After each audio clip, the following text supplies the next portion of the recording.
Sous-louer son appartement social, ce que dit la loi. Certains locataires peuvent être tentés de sous-louer leurs logements sociaux à l'occasion des Jeux Olympiques de Paris. Mais que dit la loi sur cette pratique?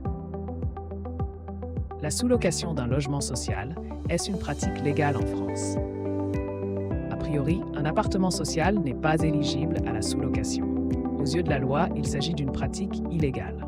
De fait, cette interdiction s'applique notamment aux occupants des HLM en France. Cette année, plus de 210 000 locataires parisiens de ces logements sociaux ont déjà été avertis par leur bailleur. De quoi leur rappeler que la sous-location d'un HLM est illégale. Notons que cette interdiction a été renforcée dans le cadre des JO à Paris. En raison, certains locataires pourraient en profiter pour récolter illicitement du pécule. En faisant cela derrière le dos du bailleur, il s'agirait d'une forme d'abus de confiance. Quitte d'un bien, vide ou meublé, du secteur privé. En revanche, les locataires d'un bien privé peuvent sous-louer leur logement, à condition d'obtenir le feu vert du propriétaire. S'il s'agit d'un logement loué vide, le montant du loyer au même carré de surface habitable doit être inférieur à celui demandé au locataire. La durée de la sous-location ne peut pas être supérieure à celle du bail initial. Idem s'il s'agit d'un logement loué meublé. En l'absence d'une autorisation écrite du propriétaire du bien, la résiliation du bail du locataire et du bail du sous-locataire devient inéluctable.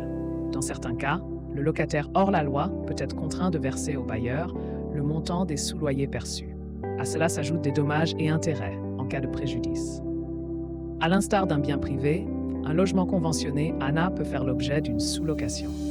Mais le sous-locataire doit être une personne adulte handicapée. Pour que cette pratique soit légale, le locataire doit passer un contrat d'accueil familial.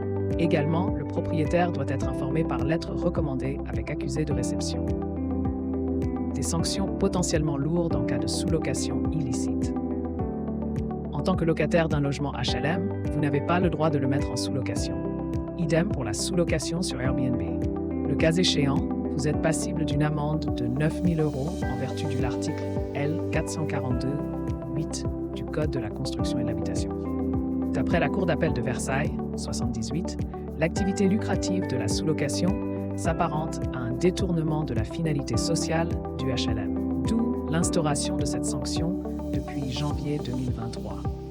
Dans un arrêt du 22 juin 2022, la Cour de cassation rappelle que le bailleur social, comme le propriétaire privé, est en droit de résilier le bail et de réclamer le produit de ses sous-locations.